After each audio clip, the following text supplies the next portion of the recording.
Hello, Hello. I hello, and guess that's and hello to everyone watching. One second, So you're gonna have to be a little patient with us today. This is our first foray into safe space for white questions, the Instagram version.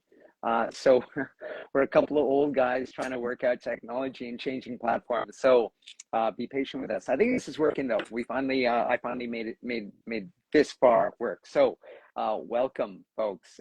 This is Safe Space for White Questions, and I am Alex Khasnabish, one of your two co-hosts. I'm gonna kick it over to my partner in crime, Ajay Parasram, in a second. But first, I just want to welcome you to this venue. So excited to have you, hoping that we're going to make a bit of a switch. We're going to keep archiving our shows on YouTube, but wanted to find a platform that was a little bit more interactive and yeah, hopefully engaging and fun. And eventually, AJ and I will start playing with filters and, like adding bunny ears and stuff to our, make you even more entertained, right? Anyway, welcome from Kujipuktuk, Mi'kma'ki, the unceded, unsurrendered territories of the Mi'kmaq people, otherwise known by its colonial name, Halifax, Nova Scotia. As I said, I am one half of Safe Space for White Questions, Alex Khasnabish. I sell my labor for a wage at Mount Saint Vincent University as a professor, and I'm so happy to be here with you.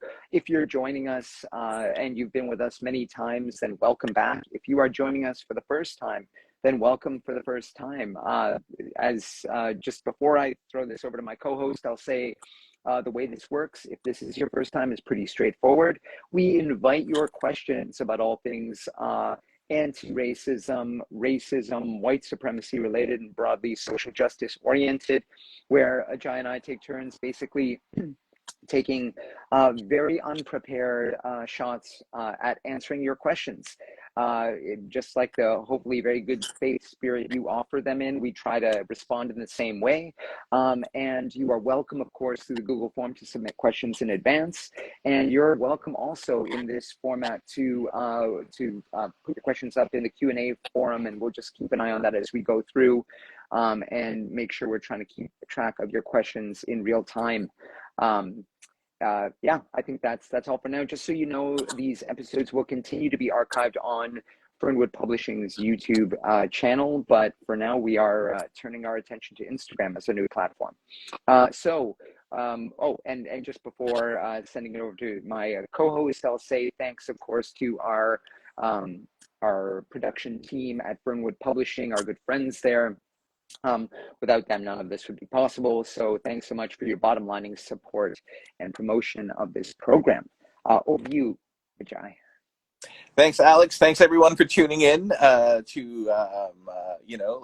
what's one of our fans has named Safe Space for Bearded Baldies and other sorts of hilarious jabs at us trying to figure this out.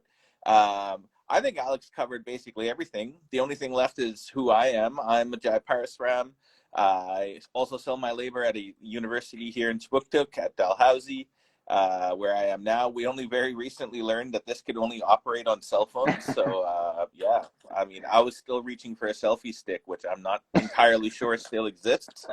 But anyway, yeah, I'll pass it back to Alex and we'll just go back and forth taking your questions for a little while. Yeah, absolutely, folks. So once again, please feel free, if you haven't had a chance to submit in advance, you are welcome to submit to the Q&A forum here. We're playing with this for the first time, so I think the same rules that would have applied before apply here, that if you submit it now, obviously your handle is attached, but I think only we can see your questions as hosts. But to be fully anonymous, if that is your concern, then please submit a question for the next session, or submit it right now to our Google form and it'll pop up there as well. You're welcome to do that as well. Anyway, without any further ado, let's get to it. Okay, so our first question for this month, and actually this seems a bit familiar. I think we finished last month with a question like this. What do Indigenous people think about land acknowledgements at the beginning of events or in email signatures? It feels automated and empty where words aren't supported by actions. I know Indigenous people aren't a singular entity, but we don't get to hear much about this. I'm hoping that we're not just treading familiar ground. Obviously, we've answered questions about land acknowledgements before, but yeah, assuming that we're not just doubling up on the question we finished last month with. We did tackle this. What do we both think? Well, we started this session with a land acknowledgement of sorts, right? And both, I mean, I'm not going to speak for Ajay, but I've used land acknowledgements in lots of my events, public events especially. I think, I have a way of framing mine that I think speaks to, as a settler, that I feel is important. So mine goes something like, I acknowledge that this is unceded, unsurrendered Mi'kmaq territory, and for all the settlers in the room who, like me, I always implicate myself, trying to learn to live with justice and dignity with the first inhabitants of these territories, and to decolonize our lives and presences here. So I like it because it's sort of like, I think of it as a mantra, right? It's a way of saying, listen, here's where we're at. I'm acknowledging my own implication in this. I'm not, just hectoring you. I'm certainly not speaking for Indigenous folks, but I'm saying, as somebody who's comfortable to say I identify as a settler, I was born in present day Toronto, Ontario. But I identify as a settler. It's unproblematic for me. It's not a judgment of my moral failures, but this is a world I was born into. And I like it because I think it locates us, right? Just like it's not the be all and end all, but a thoughtful land acknowledgement, I think that is that's appropriate to your context and indicates that you're doing something to at least come to some understanding about the nature of the place you're in, the peoples who predated the habitation by your ancestors and others here, a willingness to understand that it's not just about helping Indigenous people, right? But that actually decolonization involves the end of the settler colonial relationship, really. That it's about once we decolonize, hopefully we won't be settlers anymore. We'll be, co-inhabitants, right? But I think there's lots of ways of doing land acknowledgements that are terrible, that are really performative, that are about kind of moral self-righteousness and grandstanding. Don't by any means, you're going somewhere, you just jump on Google and Google the territory and be like, that's it, I'm done. That's kind of performing social justice in any context, right? Whether you're trying to be an ally, you're a man trying to be a pro-feminist ally, you're a white person trying to combat racism. You don't want to just look like you're doing the work and then check out of everything else. Obviously, it's just the first step, but symbols are important, and so adding that in, as long as you're sincere, as long as you return to it, I think, to check in with yourself about it, about okay, what am I doing to live up to this? I think a land acknowledgement is appropriate. Yeah, for sure. Over to you, AJ. Yeah, thanks for that. It is a recurring theme, I think, and I think it makes sense that this is a recurring theme for us in this series. Obviously, you're not going to hear about what Indigenous people think when Alex and I are answering the question. But what I do think the person who posed this question would benefit from is looking up some of the media coverage of Hayden King on the subject. Hayden King is an Indigenous person who helped to popularize initially the idea of land acknowledgements maybe 15 years ago. And then I remember a couple of years ago listening to him and then reading some articles about him reflecting about how in some ways he wishes he hadn't done it. But the reason why he explains in his various writings on this, the reason is not because it's not important, but just because of the way it has sometimes become a box to check, as a way of institutions in particular see up being able to, as Alex put it, perform social justice to some extent and make it seem like you're doing something substantial. So I think what's important about a land acknowledgement, to build on what Alex has already shared with you, is to try to think about how where you are situated actually affects the substance of what it is that you're talking about. And it may not always be a straightforward thing. It might not be the kind of thing that you can just do off the top of your head. If you're giving a presentation on, I don't know, evolutionary biology as it relates to rivers or something, then maybe you have to spend a little bit more time thinking about it than if you're going to give a talk about the colonial structure of the nation state, where it might be a lot more obvious. But the connections are there to be made. And, if you think about a land acknowledgement as the beginning rather than the conclusion of a process of thinking about how whatever it is that you're talking about or doing has some connection to the, historical and ongoing displacement of Indigenous peoples from their land, and the kind of proliferation of settler colonial nationalism, at least in the Canadian context, but it's just different contexts internationally depending on where you are at, then I think that's fine, and even a good thing in that sense. But like most tools, it depends on how you use it. Back to you, Alex.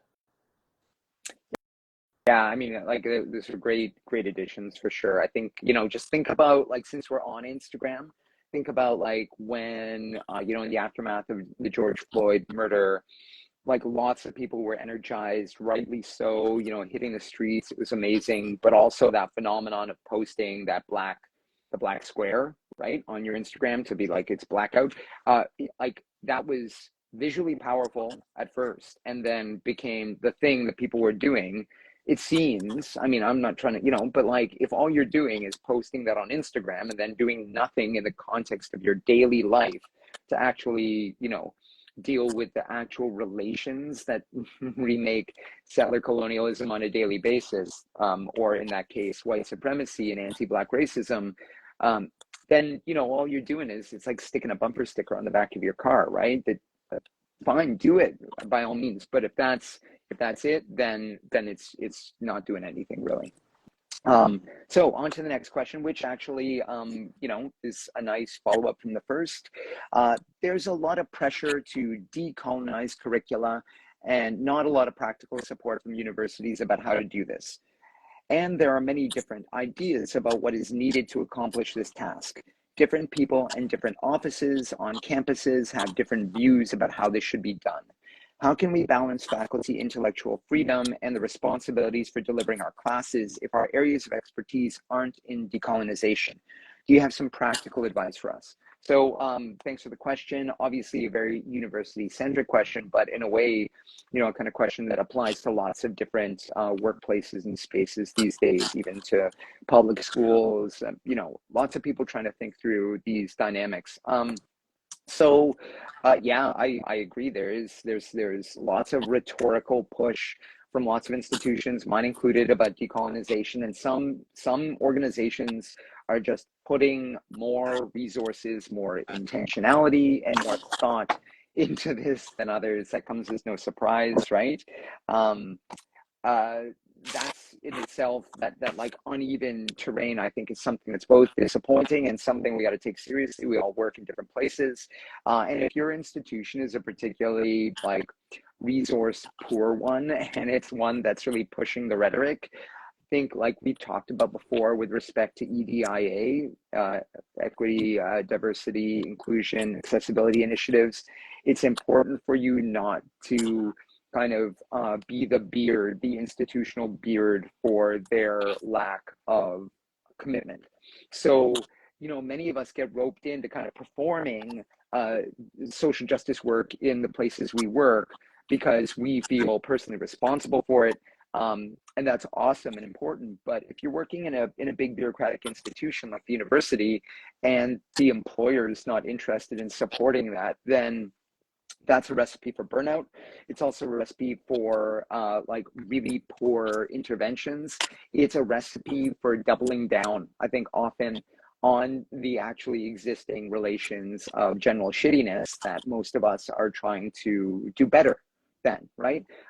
Because like, unless there's intention, unless there is real connection being made with, like, if you're trying to decolonize, I would say, well, what Indigenous communities or nations or people are you including in that decolonization? Like, it's not for me and a bunch of other, like, settler folks in the university to sit around and be like, oh, like we should get off our asses and do something about this. Let's decolonize, right? Like we have to enact the actual relationship as we embark on that practice, because really, like, as much as I'd like to have all the answers to everything and convince you that I don't know. Like I need to be provoked, supported, encouraged, challenged, and all that too. And as somebody who's been doing a little bit of this work at the institution and where I work, I can say that without giving it too much credit, at least the place I work has actually engaged Indigenous elders and Indigenous support group who gets to comment and reflect on all the institutional initiatives that are going on. We've also had meetings with faculty sometimes, which are very painful, frankly, not because of the decolonization effort, but because faculty who haven't been challenged on this. It's like going into any workplace where you have real entrenched relations of privilege and power.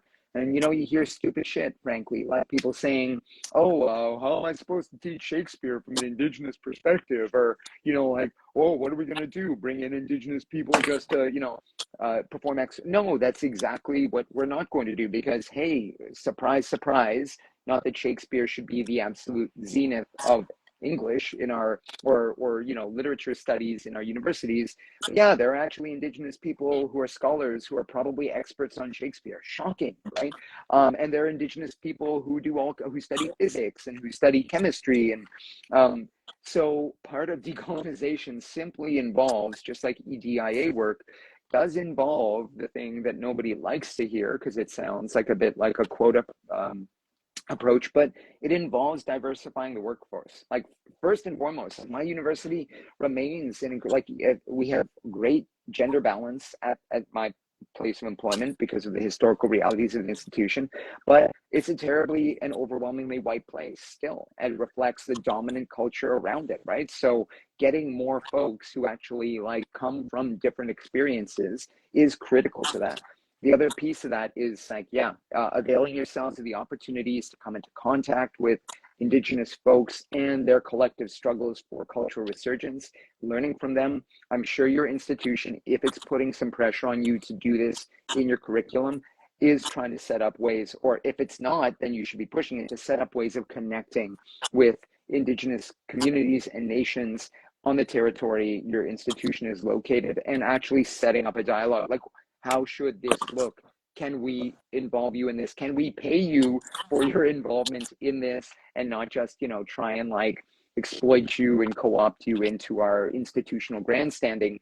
But also being patient with yourself and your colleagues, right? This is hard work. Some people are further down this road. You will have to do that work and hopefully shield Indigenous folks, Indigenous faculty, students, and staff. But if you're doing EDI work broadly, just racialized, marginalized people, if you're someone who looks more like me, you should be more willing to be on the front lines having these discussions with fellow faculty, staff, and students who look more like you, in order to prevent marginalized folks from once again having to do all the work, right, of cleaning up the mess that settler colonialism has created. Anyway, I could say more, but I think that's my 2 cents there. I'm going to pass it over to AJ for his thoughts on this. Yeah, thanks for that. Again, just kind of building off of what Alex says, I think there's a lot in here, and there's a lot in the question. Looking at this question a little more closely, there's an ask here for practical advice, and I get that. And especially, I'm sensing that the question is coming from somebody who doesn't necessarily do decolonial work, and especially when we think about this in the university context, there's a lot of pressures on teaching staff in general to focus on their expertise, whatever that expertise might be, and try and squeeze in as much material as is humanly possible in order to allow a student to progress to whatever the next level is.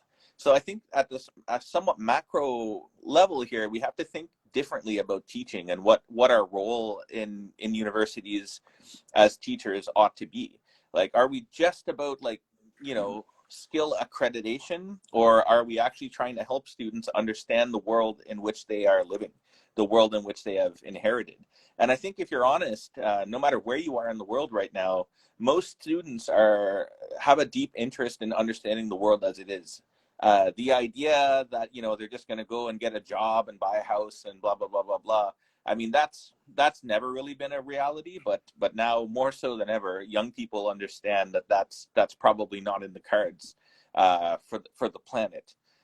So I think that we need to really seriously pivot about what it is we mean by education across all of our various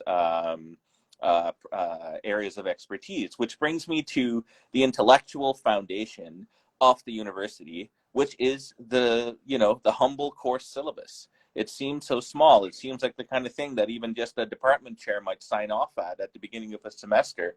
But this is the intellectual life of the university. This is how the university and the disciplines within it recreates itself or challenges and transforms itself, often in the manner of like a relatively short amount of time. I mean, I could go on for ages about this in the various disciplines that I work in, but to kind of cut to the chase here, you know, practical advice that can help you work on decolonizing a syllabus. One is to seek out help from experts in your particular niche and share your syllabi, you know, like have conversations about teaching so that it's not just about how do we take, you know, our scientific knowledge or what have you and just dump it on students. Make space to have feedback about pedagogical development. Most universities have some institutional spaces for that. It may not be that you need something like that. You could, you know, have a drink or a coffee with some people at a conference, or like carve out spaces in the academic conferences to actually talk seriously about what this means. The next practical thing is to involve your students rather than try and you know, hide it from your students and make it seem like you know, like you're pulling a proverbial rabbit out of the hat. In my experience, simply including students and being honest about like the limits of my knowledge has actually allowed for many of them to step up in really important ways. And that might take the form of, you know, thinking about different assignments that you put on the as opposed to the actual content.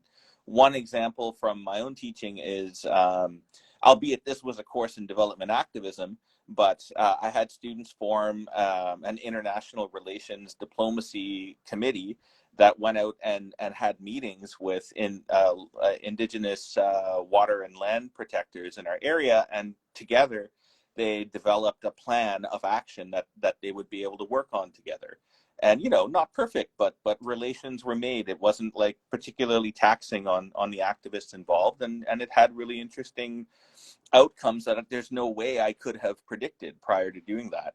Another thing is about just making space within the classroom for changes. I had another instance where one of my graduate students one year was in my class, and maybe 3 weeks into the class, she put her hand up and she called me out for delivering a course syllabus that was entirely complicit in her assessment with heteropatriarchal biases. And it was in the middle of class. And I was like, initially I felt really defensive, right? And I said, what are you talking about? And we pulled out the syllabus and we went through line by line. And sure enough, she was right. So rather than turn it into a big thing, I was like, let's have a conversation now about a class about how we might change some of the readings on this syllabus to mitigate or address or at least name this heteropatriarchal bias that went through my selections. It was a blind spot for me, but it was not for the student in the class who is a learning, thinking, intelligent person, right, to be involved in this process. Yeah, I mean, there's lots we could continue talking about. You can always you can reach out for guest lectures. I think the big thing is to ultimately realize that we need to think differently about teaching, because the kinds of epistemic erasures that have been a part of all of our disciplines, all of the university disciplines, is something that is not going to be resolved in a single class. So we really need to be thinking about what this looks like as the work of the university more generally, if we are going to continue to be relevant. So thanks for that question. Back to you, Alex. Yeah, I mean, I love that focus, AJ. I think like part of what, for me, I was hearing beneath all your comments was, again, this notion that, you know, in so many cases, when we talk about social justice, we're talking about leveling those unjust hierarchies of status and power and really challenging them. And for those of us who have come up and feel like, you know, we came through grad school or like whatever training you came through to get your position wherever you work, this is particularly, I think, a conceit of the white collar working class, right? Like kind of professionals, where you feel like you've earned your expertise and your credential, and that gives you the authority. And I think what Ajay is saying here is so important. Like it's this moment of like vulnerability where lots of people are encouraged. You know, don't show weakness to students. They're like rabid dogs. They'll chew you to pieces. But I mean, all that does, right, is reinforce those shitty power dynamics that have like in part played into this mess that we're in the first place. It doesn't mean we have to imagine a totally flat space in society where everybody's equal all the time, right? Obviously, you know, like there are all kinds of situations where expertise matters, where experience and knowledge matter. Like nobody's saying that, but in the context of this, like let's think about how to sort of take some of the weight off of that protection of status and power, and then open things up for transformation. Right? It can be an exciting thing to do together, as Ajay's pointing out. All right, on to the next question. How, as a white man, can I respond to another white man making sexist or racist jokes? They make me feel uncomfortable and I would like to reprehend them. However, sometimes you're not in space to confront it due to power hierarchies. So, you know, a good question. Coming back to this issue of power, this is a question that we get a lot. It's a question that we take up in frequently asked white questions as well, because this, you know, features so regularly. There you go. Yeah, and in general, like I'm going to say two things about this. I'm going to say that I think it is amongst the most important things to do when you are a member of like a fairly sort of like dominant or mainstream group. So here we're talking about dudes and we're talking about white guys. And you're hanging out and you're a member of that group, and then somebody says something that is really like really gross and odious, even if it's a joke about another group, right? Women, queer folks, indigenous people, whatever, like some racist or sexist joke, right? And yeah, it's tough. If you're at a bachelor party, if you're amongst friends and you don't want to be the buzzkill, if you're at work and somebody makes a joke and you're like, that person's my manager, this is like super uncomfortable. At the same time, like I think we have to remember that the way that relations of oppression are reproduced in our society, and like those vicious cutting edges of structural violence are reproduced on the daily, is not because people are thinking like awful genocidal thoughts in their heads, but more often because we each do our bit to simply play by the script, even while thinking we're not reinforcing that. So the example actually where I was talking about this to my students in class this morning, and I was talking about racism, and my example was like, what do you think is worse? A white person in the 1950s at home in Nova Scotia thinking awful thoughts about Black folks, or the white people who are liberal minded who would go to the movie theater but sit in the whites only section every single time and like maybe complain about it privately or think about it, but like not have a racist bone in their body, but in practice every day reinforce that by sitting in that section, by obeying the segregation, by reinforcing that. And, you know, students, because they've been trained in good Canadian liberal multiculturalism, are always like, don't think bad thoughts about people. That's way worse, right? Because that's where we've been taught our action comes from. But as we point out in the book, and as like it's a recurring theme on our show, like what you think individually about a situation is less important than the social relationships, institutions, practices you are helping to reproduce. So if I laugh uncomfortably at somebody's like awful racist joke while thinking bad thoughts about it and them, I'm really not interrupting or disrupting anything. I may feel good about myself. I may feel like I'm a little bit woke because I didn't play along or I didn't totally celebrate it. But in practice, what I'm doing is I'm helping to authorize it. So like what I'm going to say to you is, as difficult as it is, like difficult things are often worth doing, right? We all know that.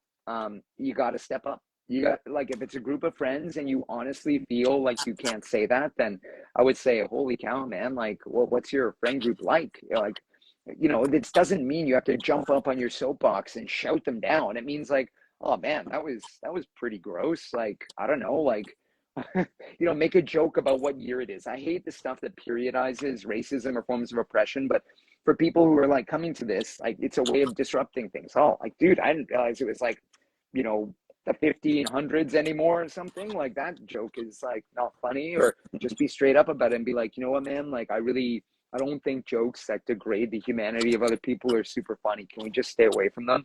If it's at work or like in a place like a supervisor, somebody you have a uh, like a power dynamic with, granted, it can be more difficult. I would say if there's a real intense power dynamic, like a bot, like if you work in a place where there's like an HR department, then there are probably formal mechanisms that if you feel really uncomfortable, you can do something one-on-one, but you feel like you need to make your opinion known, you can probably file a complaint, which is gonna like take things institutional, but maybe the thing you need to do if your boss is regularly creating a hostile workplace, it's not just for you, like you're stepping up to help other people not have to deal with that. You know, the other thing to do is, again, if it's in a workplace or some like setting, like in a, I don't know, your martial arts club, for example, because I just came from my jiu-jitsu club, and your coach is making all kinds of shitty remarks about some group of people, and it's not like it's not your wage work, but you know, you're in a place where you're like, I'm just a student here, like what should I do? Rather than make you a scene in class, which is obviously disruptive, like you could think about talking to other students about it after and just being like, hey, did you hear that? Like, what did you think of that? It seemed really like gross to me. Can I talk to you about that? Approaching the person privately afterwards, always a good idea if you want to avoid a public, you know, showdown. People often feel less provoked in those kinds of situations. But I would say the most important thing for you to do is at that moment, remember that your silence really can't be an option. Every time we turn the cheek on that one, you're giving it a pass. And then, you know, those forms of dehumanization, which start off with, oh, just a casual joke, oh, that's not serious, lead to like collective forms of group diminishment, lead to actual like violence, not by you necessarily, but and we create an environment where a group of people is seen less and less as fully human. You set that group up for all kinds of negative outcomes. We don't want that. You don't need to like jokes don't need to like debase whole groups in order to be funny. You know, there are other ways of like telling a good joke. So, or make fun of the ruling class. They're not a distinct ethnic group. They're hilarious and do dumb shit all the time. It's funny to make sure it's funny to make fun of our bosses, right? So, like I would say, you know, that you don't have to like totally avoid humor that pillories a group, but don't punch down, you know. But yeah, I hear you. This is difficult. I'm totally with you as somebody who's been in that position and has kept quiet when I shouldn't and tries not to do that anymore. So good luck to you. I hope that was helpful. Over to you, AJ. Yeah, thanks for that, Alex. Again, Alex covered an awful lot of it there, and it is something we cover in the book quite a bit. So, you know, especially for this kind of a question, I suggest like having a look at some of the chapters in the book. I was just flipping through it, and we kind of have in one of the chapters like a 4-point approach about how to go about, you know, thinking about how do I intervene with a racist or a sexist joke.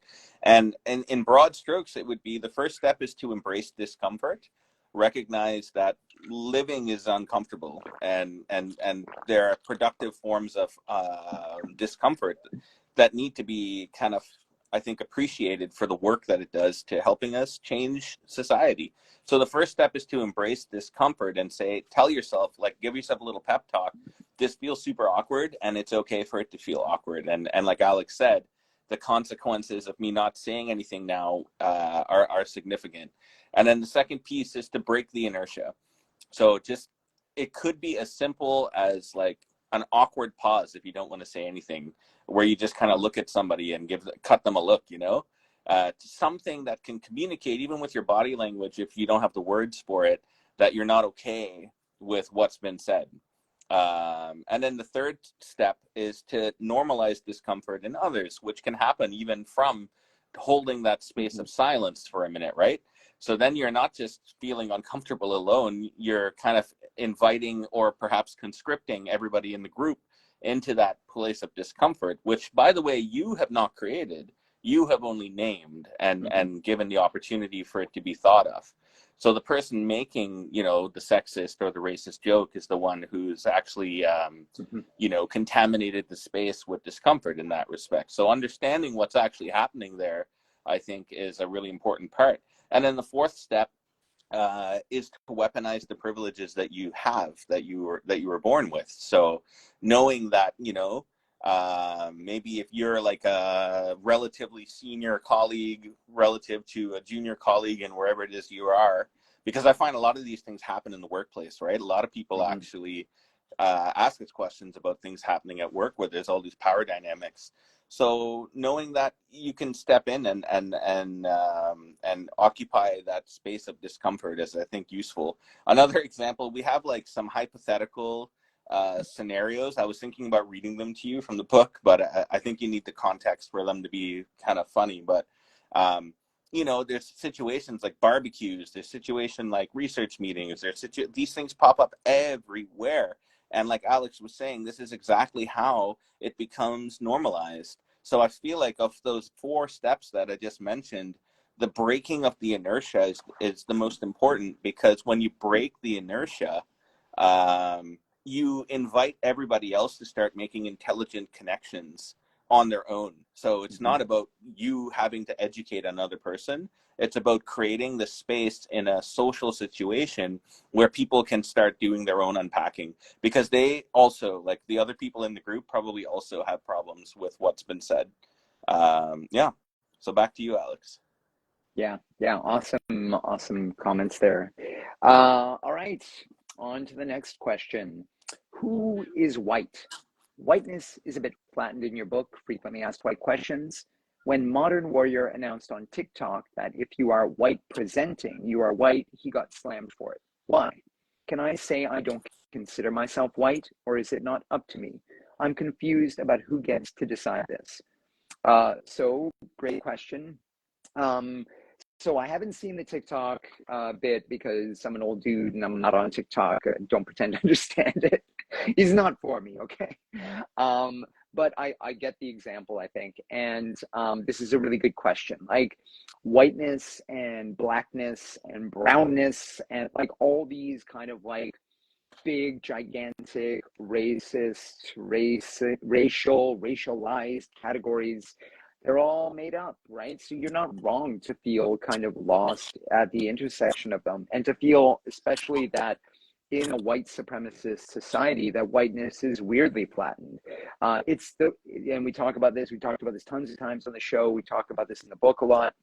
Lots of scholars of racism and white supremacy talk about this all the time. It's one of the like ironic effects of occupying an unjustly elevated identity. I mean, and men, for example, experience this in patriarchal societies too, right? Where like you're both elevated and weirdly like absent as a concrete sort of specific identity, because it's only difference that gets marked, right? So you're like the center, you are the source from which that kind of like social authority and power flows, or at least you're part of that group.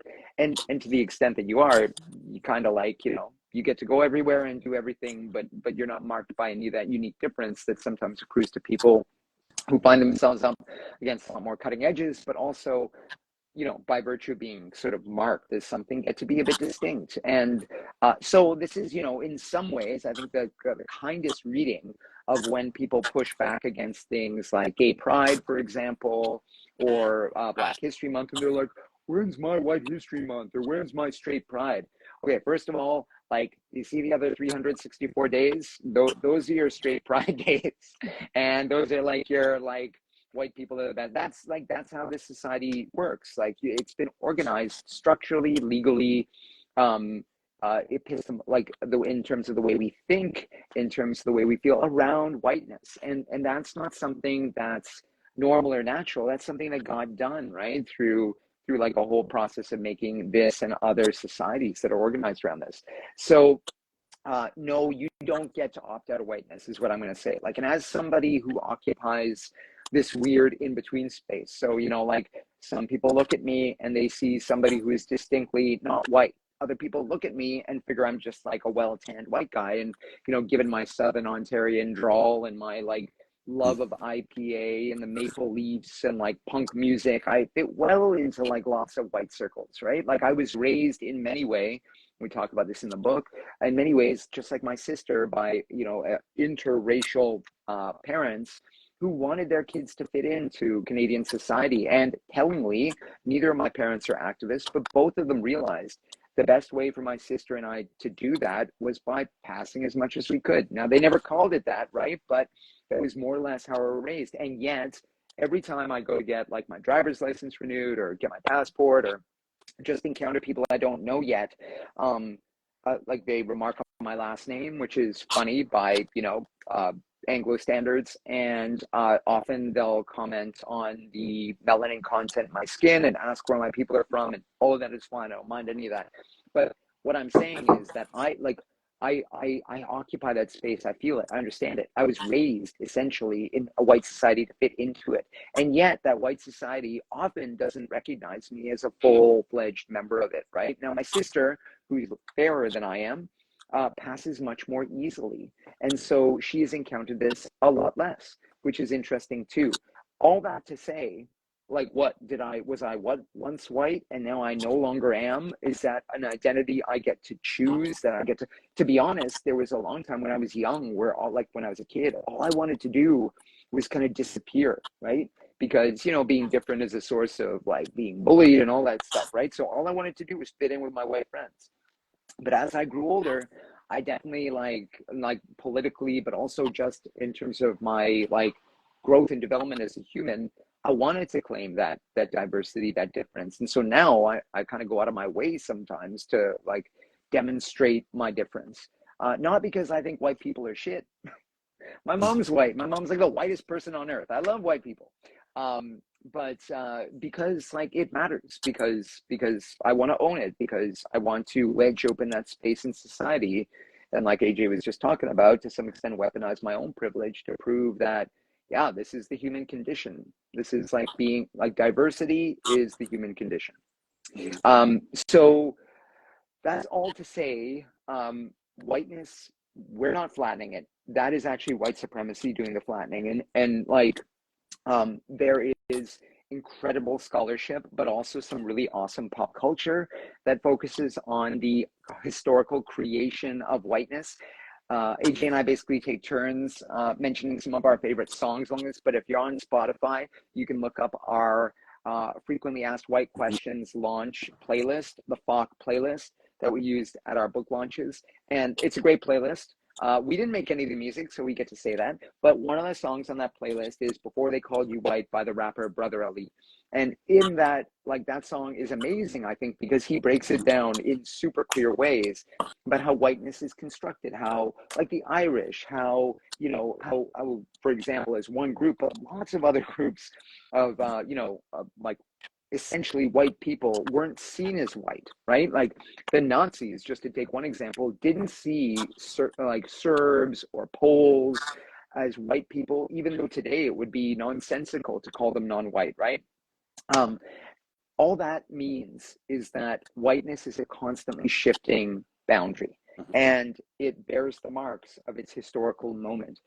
Just like blackness, brownness, all these categories are fictions effectively that really speak to the underlying power dynamics in our society. So you can't opt out, but you do get to challenge it. And you do get to, like, I think, say as often as you want that it's that whiteness and blackness, to just take the two poles of that relationship, are nonsense, right? Like if we look at the continent of Africa, and this is something that has been done by racists for a long time, you know, Egyptians are Africans, right? It's on the continent, but Egyptians typically have different skin tones and different melanin content than, let's say, South Africans, right?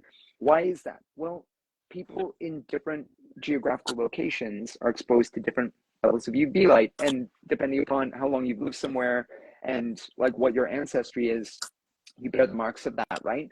It doesn't mean they're not Africans. It doesn't mean they're not part of the continent. It doesn't mean that the Irish weren't really white but became white by being willing to oppress other groups of people on the streets biologically, but it means that they did that socially by proving their mettle to a racist society. And that's not to blame the Irish for that, okay? Like, this is exactly what the ruling class does. So I'm just going to stop it there. But yeah, like, I hope that helps a little bit. Over to you, AJ. Yeah, thanks for that, Alex. Again, kind of just adding on here. The first thing I want to add is, again, to remind us about the question specifically talked about modern warrior and TikTok, which while Alex was talking, I had to Google that because I've also never used TikTok. Come on, cut us some slack here. We're using Instagram here for the first time. So I did have to look up some of that stuff. But one of the things that I thought I would mention is again, to reiterate that we should never expect there to be a singular perspective on any number of issues within any given group. So as I understand it from the old Googling just now, Modern Warrior is an indigenous creator who espoused certain views and like a lot of them people really like, and this one a lot of people didn't like. And it's good. Like it's good to have that level of like conversation and discourse. So yeah, acknowledging first the diversity of views, but also then the harm of erasing people's history. I think that really is what gets to the heart of it. And it looks like Indigenous people themselves have already done a very good job of calling that out and critiquing that. So I'm not, aside from drawing that to your attention, I won't talk anymore about Modern Warrior because it sounds like Indigenous people got that one on their own, right?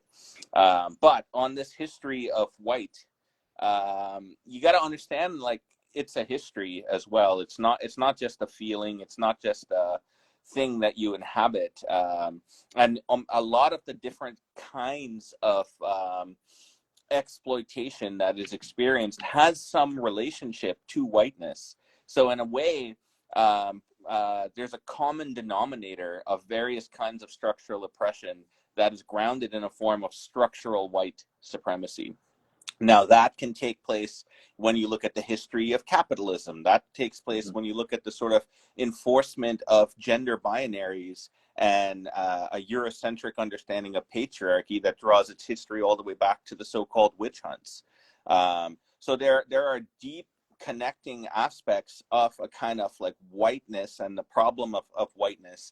Not to say that there's an inherent problem about white people, like Alex has already talked about, but about the idea of aspiring to whiteness. The fact that we live in a world that for hundreds of years has been organized around treating whiteness as if it were normal, when it is not at all normal, when there are, in fact, no races, as we all know, but we can't deny the sociology nor the history of how this has developed. So the idea of whiteness being like a kind of purity that we can trace in a lot of the kind of pseudoscience-y race science material of the 18th and 19th century, but also in the kind of like liberal philosophy that has informed much of that. So the idea of blackness as contamination, of that whiteness, which is one of the reasons why historically mixed race people have been like really heavily discriminated against, even while sometimes occupying this weird meso society, like role in society. So the privileges come with like discrimination and alienation. So in the sea of different possibilities, and another example of that is the idea of the brown Englishman, right? For those of you who might be South Asian, this has been like a major part of like thinking about mental colonization in India, because a lot of the post-colonial elites were like, they were described oftentimes as being these people who were English in all of their mannerisms and their education and their preferences, but they still had brown skin, and that prevented them from moving above in ways that, say, Irish people or Scottish administrators didn't have that. But the problem is not that some people get to become white. The problem is whiteness. The problem is the power embedded in whiteness across various intersections, whether it's class, whether it's gender, whether it's what have you. So I think dismantling, and this is a very long-term process, whiteness is not like a culture. Like Alex mentioned, Brother Ali, who like very specifically says before there was whiteness, there was people who identified with the place that they were from, with the people they had things in common with. These are the things that give meaning. And when we by ruling class folks who have other interests in mind, I think that's where we lose our sense of solidarity and focus. So I'll pass it back to you, Alex. I think we've got Yeah, time for wonderful. maybe one more. Yeah, wonderful reflections. We got time for one more, I think. Mhm. All right, next question. How can I tell the difference between a genuine call in with good intentions and someone saying they are calling me in but are doing so in a crude or unhelpful way? For example, by establishing rules such as you should never do X. All right, good question for sure. So I mean, this is like, this is the tricky work again, and like AJ's got a great example about this. He writes about it in the book about time he was called in and felt really challenged by it, right? And so I won't rehash that. I'll leave that him to speak to that if he wants, but I'll also very cynically direct you to the book and tell you to read it. Because this is exactly like, this is the thing, right? In our heads, when we think abstractly about this stuff, it's like, oh, wow, like there'll be a clear example of like shittiness, like some oppressive act, and I will call it out, or I will have accidentally carried it out and be called out or called in, and it will be okay, and I will have the dignity to address it, whatever side I'm on. And like, life doesn't work like that, right? I mean, like the example of decolonizing curriculum that we were talking about before, there's lots of friction in the process, right? And so, if you are the the person being called in and somebody has come to you and is a member of like that oppressed group and is saying, hey man, like you did this thing, and I'm kind of upset with you for it, and maybe they're really upset with you, depending upon the thing it was. I think what's really important is for those of us who are farther away from the cutting edges of those, of structural violence in our society, so whose lives are less torn up by white supremacy, patriarchy, heteronormativity, class position, all this kind of stuff. It's incumbent on us to take a deep breath and listen. That doesn't mean that person's right. Okay.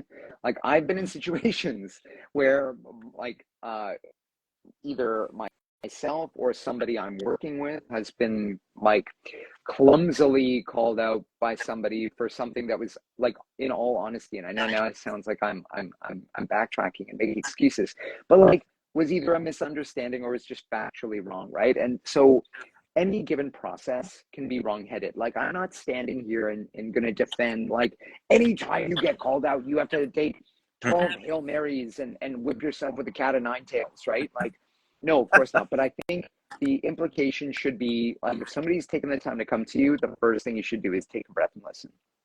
Did I do that thing? Is that how it came across? Um, like, intention does not matter. We have to remember this, okay? Like, we live in a social world. Like, there's a hilarious example, well, no, a really terrible example of this that maybe I'll get to next time, about like symbols in public spaces. But like, it doesn't matter if I do something that, if I like didn't intend to hit that pedestrian, I still hit them with my car, right? Maybe they were walking poorly too. They didn't stop at the crosswalk, but the onus is on me as the person driving the big heavy death machine not to do that, right? So the onus is on me as somebody who is further away from those cutting edges to be like, okay, you're coming to me and telling me that something about this is denying you your humanity. I should listen. I should at least listen and think about how I'm implicated in that.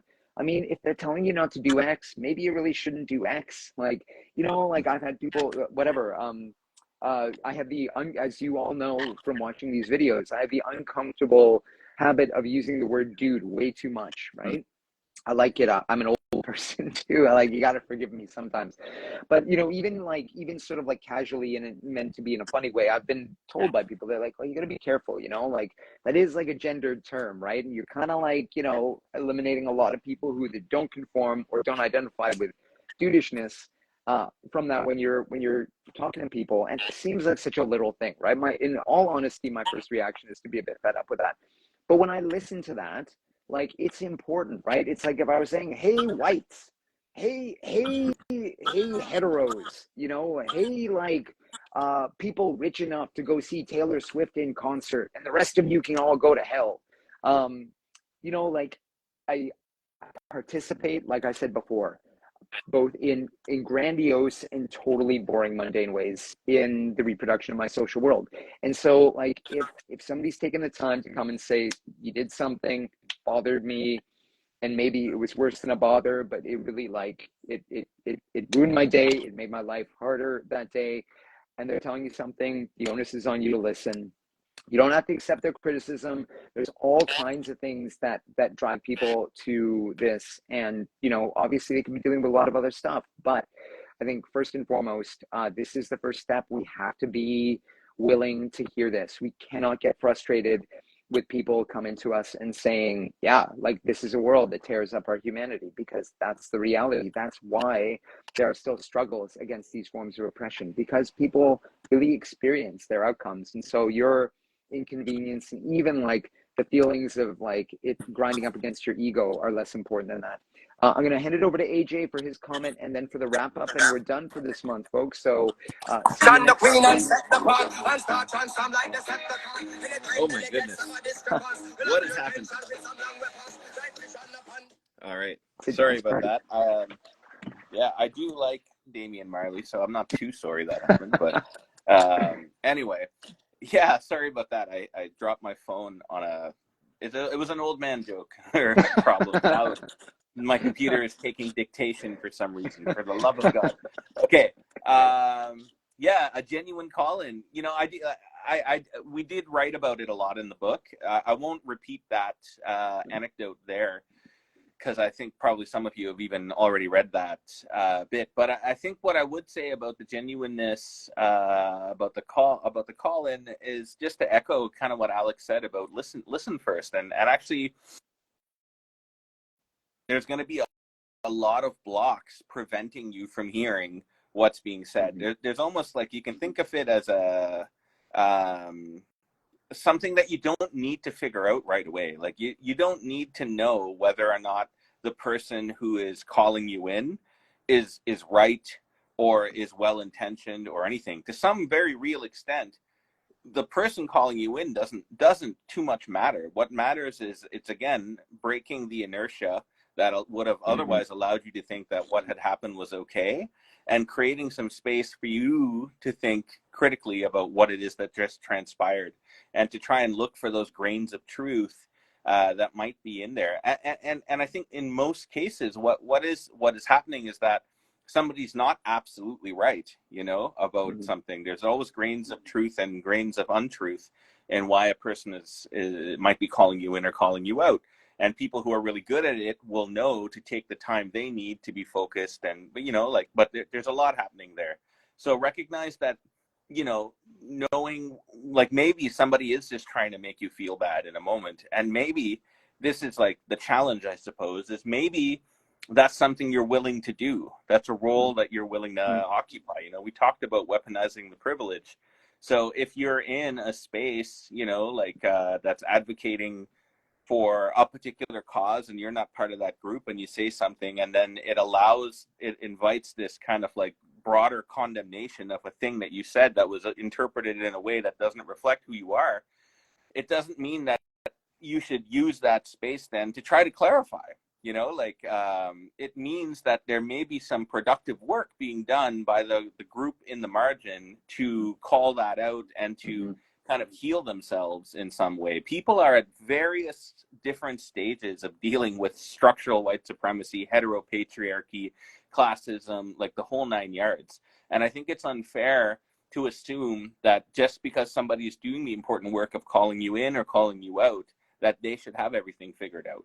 You got to think about yourself. We always come back in Safe Space for White Questions, and frequently ask white questions, to the challenge and opportunity of collective liberalism, collective liberation, not collective liberalism. So I think reminding ourselves that that's a work in progress, and being gentle with ourselves and those around us who are kind enough to offer criticism, I think is the best way forward. Well, folks, that brings us to a conclusion. Our very first edition of Safe Space for White Questions on Instagram. I saw we had like a good 35 of you or so here, which is amazing. Like that. So I think we're going to try it again. And we'll be a little bit less, old manish about it next time. Thanks for tuning in. Thanks, everybody. See you next month. I don't know how to switch this off.